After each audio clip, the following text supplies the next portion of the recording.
अब तापमान की इकाइयों को देख रहे थे हम, तो सबसे पहली इकाई कौन सी आएगी? केल्विन। कौन सी? केल्विन। केल्विन ने ही डिस्कवर किया। तापमान की इकाइयाँ जिसने की है वो कौन है? केल्विन।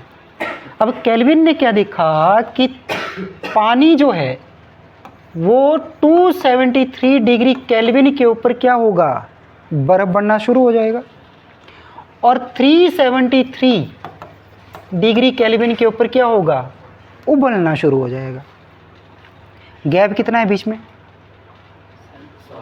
100 का गैप है। इसी से निकला डिग्री सेल्सियस।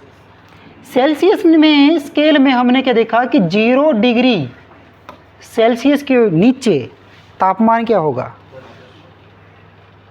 माइनस में चला जाएगा। पानी जो है वो बर्फ में बनना शुरू हो जाएगा। लेकिन 100 डिग्री के ऊपर सेल्सियस के ऊपर क्या हो जाएगा? उबलना शुरू हो जाएगा, गैसेस में बदलना शुरू हो जाएगा। फिर आया डिग्री फ़ारेनहाइट। फ़ारेनहाइट में 32 डिग्री फ़ारेनहाइट के नीचे क्या होगा? बर्फ बनना शुरू हो जाएगा। और 212 डिग्री फ़ारेनहाइट के ऊपर क्या होगा? उबलना शुरू हो जाएगा। एक स्केल और पड़ती है हम जिसको बोलते हैं डिग्री र्यूमर। डिग्री र्यूमर हमारे पास कितना चलेगा? 0 डिग्री र्यूमर से 80 डिग्री र्यूमर तक। यहाँ तक हमने पढ़ा है इसको। अब इन्हीं तापमान की इकाइयों में अगर मापेंगे हम तो किससे मापेंगे हम? थर्मामीटर से। इससे मापेंगे।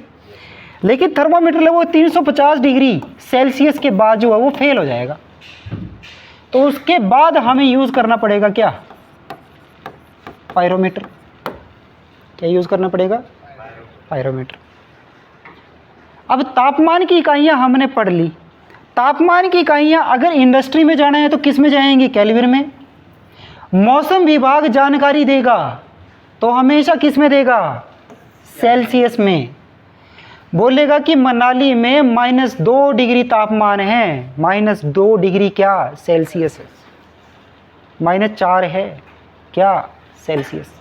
तो मौसम विभाग हमेशा किस में बताएगा? सेल्सियस में। फ़ारेनहाइट डॉक्टर बोलेंगे 102 है बुखार जी, तो 102 क्या? फ़ारेनहाइट। हम सोचते हैं सेल्सियस है, अरे 100 के ऊपर तो पानी उबलता है।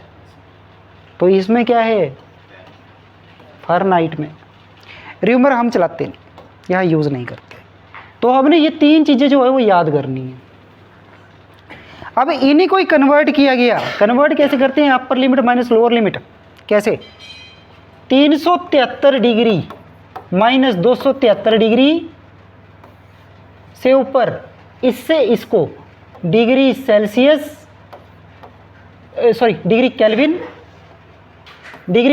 केल्विन का है ना, -273 बटा 373 माइनस 273 बराबर है डिग्री सेल्सियस -0 बटा 100 माइनस 0। अपर लिमिट से लोअर लिमिट हमने माइनस की। इसके बाद डिग्री फ़ारेनहाइट लोअर क्या था? 32, 212 पूरा था -32। डिग्री आर -0 बटा 80 माइनस 0।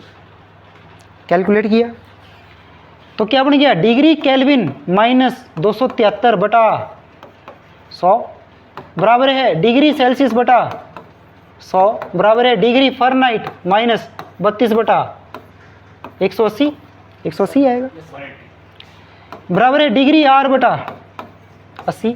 ये है असली फॉर्मूला। तो अपर लिमिट से हमने लोअर लिमिट क्या की? माइनस की बस। अब इसके बाद इसको और सॉल्व किया। अरे इक्वलिटी का रूल, अगर मान लो कि 2 किलो चीनी हमने तोलनी है ना, तो 2 किलो का वेट रखना पड़ेगा एक साइड। अगर 1 किलो तोलनी है तो 1 किलो इधर भी रखना पड़ेगा। 5 किलो तोलनी है तो 5 किलो इधर भी जाएगी, 5 किलो इधर भी आएगी, तभी जाकर के तो बराबर होगा। तराजू तभी बराबर होगा ना।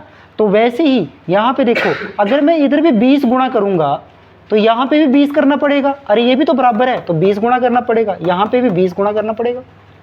सभी जगह 20 कर लो। किया क्यों? ताकि इसको सॉल्व कर सके, हम आसान बना सके। हो सकता है 20 से 5, 20 से 5, 20 से 9, 20 से 4। तो तुम्हारी किताब में ऐसे लिखा होता है डिग्री केल्विन माइनस 273/5 बराबर है डिग्री सेल्सियस बटा 5 बराबर है डिग्री फ़ारेनहाइट माइनस 32/9 बराबर है डिग्री R बटा 4। ये तुम्हारी किताब में फॉर्मूला लिखा गया है। तो मैथमेटिक्स में कभी भी फॉर्मूले याद नहीं करने होते, समझने होते। डिग्री सेल्सियस क्वेश्चन में मोस्ट कॉमनली क्या आता है कि कितने डिग्री के ऊपर सेल्सियस और फ़ारेनहाइट की वैल्यू सेम होती है, बराबर होती है। तो ये भी मैंने बताया था -40 डिग्री के ऊपर। ये पेपर में आता है, ये पेपर में पूछा जाएगा। हमेशा ITI के पेपर में ये पूछा गया है कि कितने डिग्री सेल्सियस और कितने डिग्री फ़ारेनहाइट के ऊपर एक जैसी वैल्यू होती है, तो वो होती है -40। 4 ऑप्शनों में ठीक ठाक टिक मारना अपने आप। ठीक है, अब यहाँ पे हो गया कंप्लीट। तो ये चैप्टर भी खत्म। वीडियोस बनाने हैं, फिल्मोरा है ना।